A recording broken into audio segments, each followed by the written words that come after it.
कक्षा में हम लोग विभव मापी के अनुप्रयोग पढ़ रहे थे और विभव मापी के हमने दो अनुप्रयोग देख लिए थे।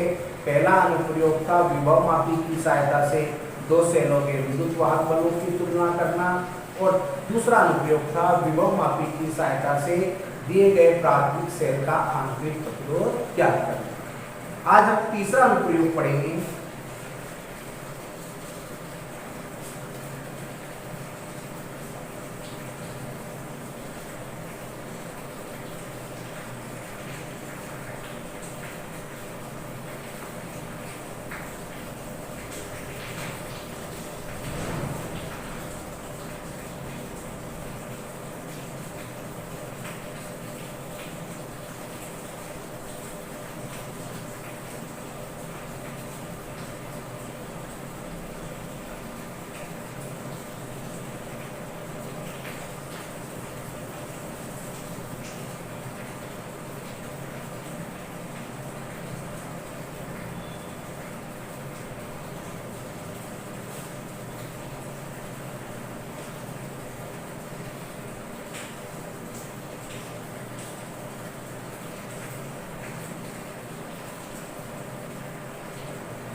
अब आपका तीसरा अनुप्रयोग है विभव मापी की सहायता से दिए गए अल्प प्रतिरोध का मान ज्ञात करना। तो विभव मापी की सहायता से दिए गए अल्प प्रतिरोध का मान ज्ञात करने के लिए हम प्रायोगिक व्यवस्था को नीचे चित्र में दर्शाते हैं।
देखें, यह आपकी प्रायोगिक व्यवस्था है। सर्वप्रथम हम क्या करते हैं, विभव मापी के तार AB के सिरों के बीच बैटरी EP कुंजी K1 धारा नियंत्रक RH1 को श्रेणी क्रम में संयोजित कर विभव मापी के तार AB के सिरों के बीच लगा देते हैं, जिसे हम प्राथमिक परिपथ कहते हैं। अब हम क्या करते हैं, एक अन्य परिपथ में ये कैपिटल R ये स्मॉल r दो प्रतिरोध तार हैं। ये आपका अल्प प्रतिरोध है, इस प्रतिरोध का मान आपको ज्ञात करना है। कैपिटल R और स्मॉल r दो तारों को लेते हैं जिनका प्रतिरोध एक का कैपिटल R है, एक का स्मॉल r है। दोनों प्रतिरोधों को श्रेणी क्रम में लगा दिया। दोनों प्रतिरोधों को श्रेणी क्रम में लगाने के पश्चात इन दोनों तारों के बीच में एक बैटरी E कुंजी K2 व धारा नियंत्रक RH2 को जोड़ दिया। ये प्रतिरोध R है, इसका एक पहला सिरा है, इसे उच्च विभव वाला सिरा कहते हैं।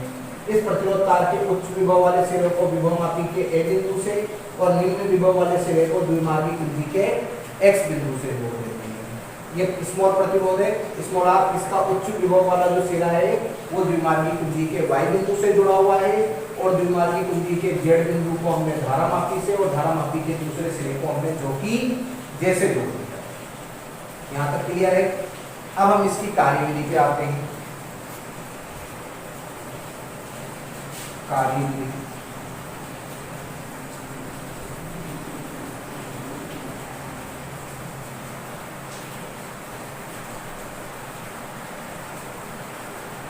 कार्यविधि में देखें, कार्यविधि में सर्वप्रथम अपन क्या करते हैं, इस कुंजी K1 में प्लग को लगाते हैं।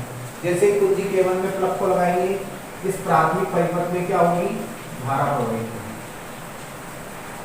कितनी धारा प्रवाहित हो रही है, कैपिटल I धारा प्रवाहित हो रही है।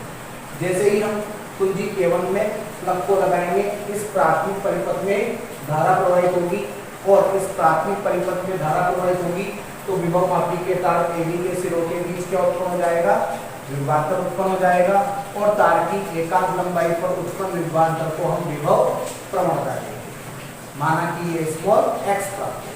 वापस समझे, हमने कुंजी K1 में प्लग को लगाया, कुंजी K1 में प्लग को जैसे ही लगाएंगे, इस प्राथमिक परिपथ में धारा प्रवाहित होगी। इस प्राथमिक परिपथ में जैसे ही धारा प्रवाहित होगी तो विभव मापी के तार AB में भी होकर धारा प्रवाहित होगी और विभव मापी के तार AB के सिरों के बीच विभवांतर उत्पन्न होगा और विभव मापी के तार की एकांत लंबाई पर जो विभवांतर उत्पन्न होता है हम उसे विभव प्रवणता कहते हैं। माना कि ये स्मॉल x प्राप्त है। क्लियर है। अब हमने क्या किया, इस कुंजी K2 में प्लग को लगाया।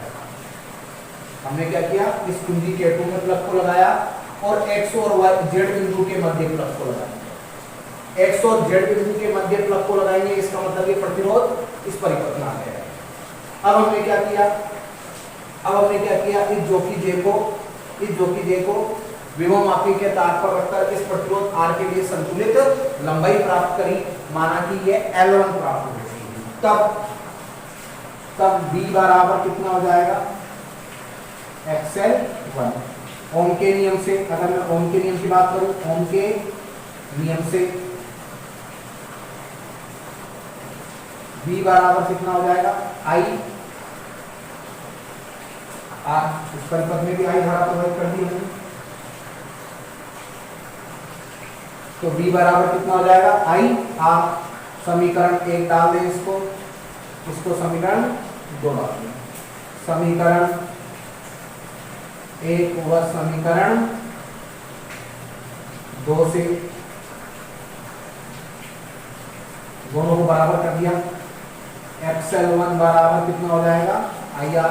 ऐसे लिख देते हैं इसको, IR बराबर XL1। समीकरण नंबर 3।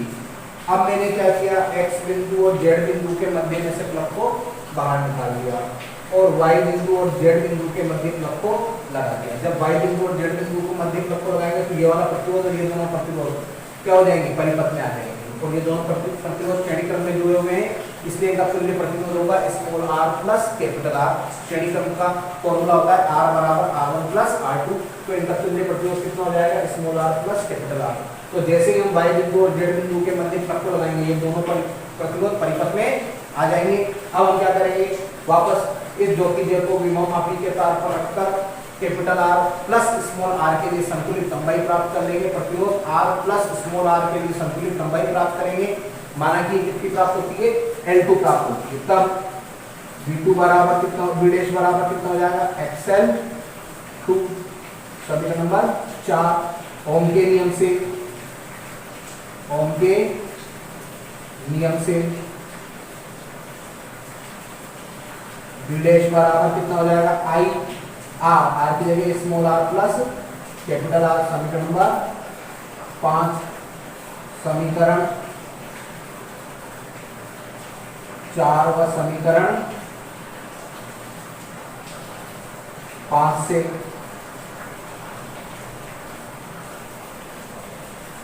अब देखिए समीकरण 4 व 5 से कितना हो जाएगा, I small r plus capital R बराबर XL2। समीकरण नंबर 6। अब आपकी समीकरण 3 और ये समीकरण 6 जो है, इस समीकरण 6 6 में समीकरण 3 का भाग लगा देंगे।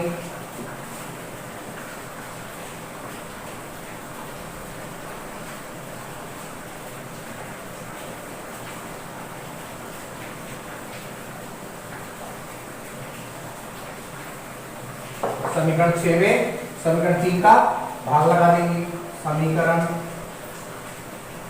6 बटा समीकरण 3 करने पर करते हैं भाई, कितना हो जाएगा, I small R plus capital R बराबर एक्सएल टू आई आर बराबर अपॉन में क्या जाएगा एक्सएल 1 एक्स एक्स कट जाएगा, आई से आई कट जाएगा, ये बचेगा small R plus capital R बटा आर बराबर L2 अपॉन L1, ये कट जाएगा small R upon capital R, इस यहाँ क्या बचेगा plus 1 L2 upon L1 small R बटा कैपिटल आर बराबर 1 minus L2 upon L1 small R plus capital R बराबर एलसीएम लेंगे यहाँ पर L1, तो ये बनेगा L1 minus L2 small are बराबर कितना बन जाएगा formula L1 minus L2 upon L1 into capital R. इस सूत्र की सहायता से हम क्या कर सकते हैं, L1 L2 के मान अपने पास होंगे, R का मान अपने पास होगा, इस सूत्र की सहायता से हम क्या कर सकते हैं, अल्प प्रतिरोध का मान ज्ञात कर लेंगे। कैपिटल आर जो हम लगाएंगे उसका प्रतिरोध हमें ज्ञात होगा, जैसे 1 ओम का लगाया है, 2 ओम का लगाया है, 5 ओम का लगाया है, उसका मान हमको ज्ञात होगा। तो ये यहाँ पर आपके विभव मापी के 3 अनुप्रयोग खत्म होते हैं। अब विभव मापी के आपके 2 अनुप्रयोग और रह रहे हैं। जब इन दोनों अनुप्रयोगों को आप पढ़ लेंगे तो ये चैप्टर खत्म हो जाएगा। तो विभव मापी के इन दोनों अनुप्रयोगों को पढ़ने से पहले आपको एक चीज समझनी पड़ेगी, जब जाके आप उन दोनों अनुप्रयोगों को समझ सकते हैं। तो पहले एक टॉपिक पढ़ेंगे हम उन दोनों अनुप्रयोगों को पढ़ने से पहले। अगला टॉपिक है आपका वोल्टमीटर का अंशांकन एवं अंश शोधन। विभव मापी के अगले दोनों अनुप्रयोगों को पढ़ने से पहले आपको ये समझ में आना चाहिए कि अंशांकन और अंश शोधन होता क्या है, जब जाके मैं आपको अगले टॉपिक अगले दो अनुप्रयोग पढ़ा पाऊंगा। पहले अपन बात करते हैं वोल्टमीटर और मीटर की। देखिए वोल्टमीटर समझते जाना मेरी बहुत मोस्ट बात है। वोल्टमीटर इधर है आपका अमीटर। वोल्टमीटर का उपयोग क्यों करते हैं, परिपथ में 2 बिंदुओं के मध्य विभवांतर या अल्प विद्युत वाहक बल का मान ज्ञात करने के लिए। ये बात समझ आ गई कि वोल्टमीटर का उपयोग क्या करते हैं अपन, अगर आपको वोल्टेज नापना है, विभवांतर नापना है या किसी सेल का विद्युत वाहक बल नापना है, तो विद्युत वाहक बल नापना है तो हम किसका उपयोग करते हैं, अमीटर का उपयोग, सॉरी वोल्टमीटर का उपयोग करते हैं। और अमीटर का उपयोग हम किस लिए करते हैं, परिपथ में प्रवाहित धारा के मापन के लिए। परिपथ में प्रवाहित धारा के मापन के लिए, परिपथ में प्रवाहित धारा के मापन के लिए हम किसका उपयोग करते हैं, अमीटर का उपयोग करते हैं। तो वोल्टमीटर का उपयोग हम किस लिए करते हैं, विभवांतर या विद्युत वाहक बल नापने के लिए। अमीटर का उपयोग किस लिए करते हैं, परिपथ में प्रवाहित धारा का मान ज्ञात करने के लिए। जब भी वोल्टमीटर को परिपथ में लगाते हैं तो ध्यान रखें, परिपथ में वोल्टमीटर को हमेशा समांतर क्रम में लगाया जाता है। इसमें लगाते हैं समांतर क्रम में, और अमीटर को हमेशा परिपथ में श्रेणी क्रम में लगाया जाता है।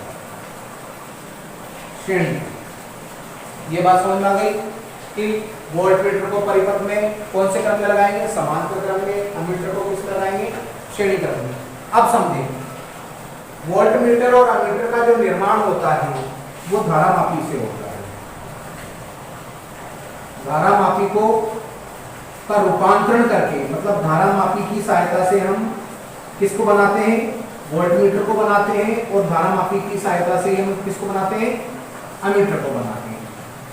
वोल्टमीटर को कैसे बनाते हैं? धारा मापी के समांतर, धारा मापी के श्रेणी क्रम में, कौन से क्रम में? धारा मापी के श्रेणी क्रम में एक उच्च प्रतिरोध तार को जोड़ते हैं। आगे पढ़ाऊंगा भी सभी में। धारा मापी का वोल्टमीटर में रूपांतरण, धारा मापी का अमीटर में रूपांतरण, कि धारा मापी को वोल्टमीटर में कैसे परिवर्तित करते हैं और धारा मापी को अमीटर में कैसे परिवर्तित करते हैं। ये टॉपिक अपना आएगा भी सभी अगले चैप्टरों में। तो देखें, धारा मापी से हम वोल्टमीटर कैसे बनाएंगे? धारा मापी जो होती है, इस धारा मापी के श्रेणी क्रम में हम एक उच्च प्रतिरोध का तार जोड़ेंगे। जैसे ही उच्च प्रतिरोध का तार हम श्रेणी क्रम में जोड़ेंगे, धारा मापी जो है वो किस में चेंज हो जाएगी? वोल्टमीटर में चेंज हो जाएगी। फिर क्या करेंगे? अमीटर कैसे बनाएंगे? अमीटर में हम क्या करेंगे? धारा मापी के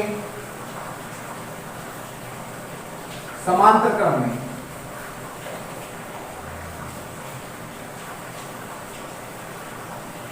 निम्न प्रतिरोध का तार जोड़ेंगे। धारा मापी के समांतर क्रम में हम क्या करेंगे? एक निम्न प्रतिरोध तार को जोड़ देंगे, तो किसका निर्माण हो जाएगा? अमीटर का।